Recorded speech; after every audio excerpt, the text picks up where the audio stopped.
بسم اللہ الرحمن الرحیم۔ سمرقند سے طویل سفر طے کر کے آنے والا قاصد سلطنت اسلامیہ کے حکمران سے ملنا چاہتا تھا۔ اس کے پاس ایک خط تھا جس میں غیر مسلم پادری نے مسلمان سپہ سالار قتیبہ بن مسلم کی شکایت کی تھی۔ پادری نے لکھا، ہم نے سنا تھا کہ مسلمان جنگ اور حملے سے پہلے قبول اسلام کی دعوت دیتے ہیں۔ اگر دعوت قبول نہ کی جائے تو جزیہ دینے کا مطالبہ کرتے ہیں، اور اگر کوئی ان دونوں شرائط کو قبول کرنے سے انکار کرے تو جنگ کے لیے تیار ہو جاتے ہیں۔ مگر ہمارے ساتھ ایسا نہیں کیا گیا اور اچانک حملہ کر کے ہمیں مغلوب کر دیا گیا ہے۔ یہ خط سمرقند کے سب سے بڑے پادری نے اسلامی سلطنت کے فرمانروا عمر بن عبدالعزیز کے نام لکھا تھا۔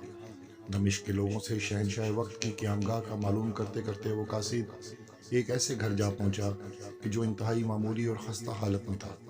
ایک شخص دیوار سے لگی سیڑھی پر چڑھ کر چھت کی لپائی کر رہا تھا اور نیچے کھڑی ایک عورت گارا اٹھا کر اسے دے رہی تھی۔ جس راستے سے وہ قاصد آیا، واپس اسی راستے سے ان لوگوں کے پاس جا پہنچا جنہوں نے اسے راستہ بتایا تھا۔ اس نے لوگوں سے کہا، میں نے تم سے اسلامی سلطنت کے بادشاہ کا پتہ پوچھا تھا، نہ کہ اس مفلوک الحال شخص کا جس کے گھر کی چھت بھی ٹوٹی ہوئی ہے۔ لوگوں نے کہا، ہم نے تجھے ٹھیک پتہ دیا تھا، وہی حاکم وقت ہے، عمر بن عبدالعزیز کا گھر وہی ہے۔ قاصد پر سخت مایوسی چھا گئی اور وہ بڑی بے دلی سے دوبارہ اسی گھر پر جا کر دستک دی۔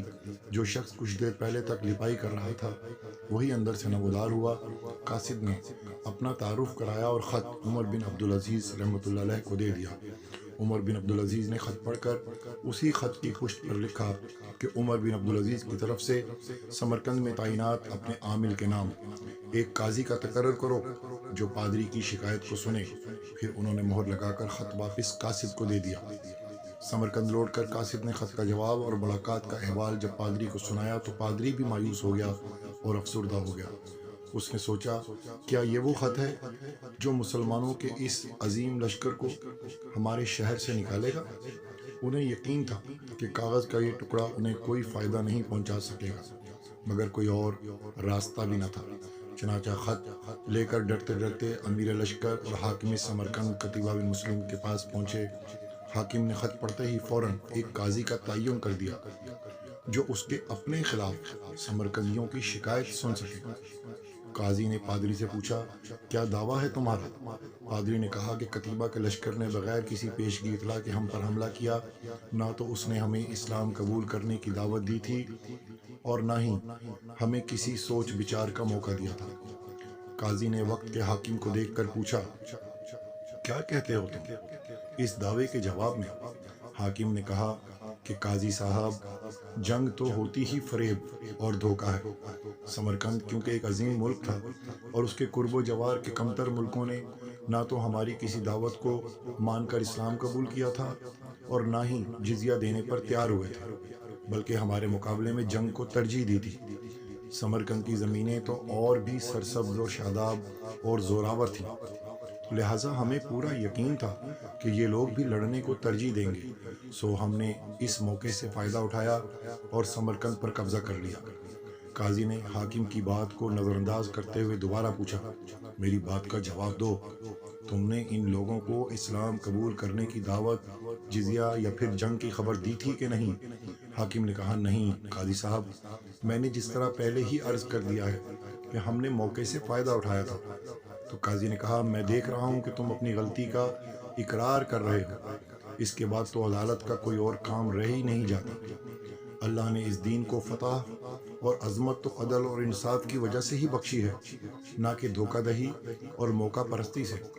لہٰذا میری یہ عدالت فیصلہ سناتی ہے کہ تمام مسلمان فوجی اور ان کے عہدیداران بما اپنے بیوی بچوں کے اپنی ہر قسم کی املاک اور مال غنیمت چھوڑ کر سمرقند کی حدوں سے باہر نکل جائیں اور سمرقند میں کوئی مسلمان باقی نہ رہنے پائے۔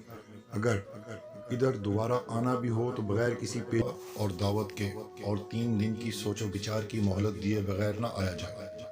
وہ پادری جو کچھ دیکھ اور سن رہا تھا وہ ناقابل یقین تھا۔ چند گھنٹوں کے اندر ہی مسلمانوں کا عظیم لشکر قافلہ در قافلہ شہر کو چھوڑ کر جا چکا تھا۔ سمرقندیوں نے اپنی تاریخ میں ایسا کبھی نہیں دیکھا تھا۔ کہ جب طاقتور فاتح قوم کمزور اور مغلوب قوم کو یوں دوبارہ آزادی بخش دے۔ ڈھلتے سورج کی روشنی میں لوگ ایک دوسرے سے سرگوشیاں کرنے لگے کہ یہ کیسا مذہب ہے اور یہ کیسے پیروکار ہیں۔ عدل کا یہ معیار کہ اپنوں کے خلاف ہی فیصلہ دے دیں اور طاقتور سپہ سالار اس فیصلے پر سر جھکا کر عمل بھی کر دیں۔ تاریخ گواہی دیتی ہے کہ تھوڑی ہی دیر میں پادری کی قیادت میں تمام شہر کے لوگ گھروں سے باہر نکل کر لشکر کے پیچھے سرحدوں کی طرف دوڑے اور لا الہ الا اللہ محمد رسول اللہ کا اقرار کرتے ہوئے ان کو واپس لے آئے کہ یہ آپ کی سلطنت ہے اور ہم آپ کی رعایا بن کر رہنا چاہتے ہیں، اپنے لیے فخر سمجھیں گے۔ اور دین رحمت نے وہاں ایسے نقوش چھوڑے کہ سمرقند ایک عرصے تک مسلمانوں کا دارالخلافہ بنا رہا۔ کبھی رہبر دو عالم حضرت محمد صلی اللہ علیہ وآلہ وسلم کی امت ایسی ہوا کرتی تھی۔ آج غیر مسلم تو دور کی بات، مسلمان سے مسلمان کو کوئی امان نہیں۔ بقول علامہ اقبال رحمۃ اللہ علیہ کہ کبھی یہ نوجوان مسلم تدبر بھی کیا تو نے کہ وہ کیا گردوں تھا کہ تو جس کا ہے ایک ٹوٹا ہوا تارا۔ سنو اور دیکھو ٹی وی کے قارئین، اسلام ایک ایسا ضابطۂ اخلاق ترتیب دیتا ہے کہ جو رہتی دنیا تک ایک ایسی مثال قائم کرتا ہے، اور تاریخ گواہ ہے کہ جب بھی مسلمانوں کے عدل اور انصاف کا ترازو کسی نے تولنے کی کوشش کی تو پوری دنیا نے دیکھا کہ مسلمان حکماں نے اور مسلمان قاضیوں نے ایک ایسے انصافوں کی بنیاد رکھی کہ جن کی مثال رہتی دنیا تک نہیں ملتی۔ سنو اور دیکھو ٹی وی آپ سب کو یہ دعوت دیتا ہے کہ آپ بھی اپنے اخلاق، اپنے کردار کے ساتھ دنیا کو یہ باور کرائیں کہ ہم اسی اسلامی سلطنت کے بچے ہوئے فرزند اسلام ہیں۔ شکریہ۔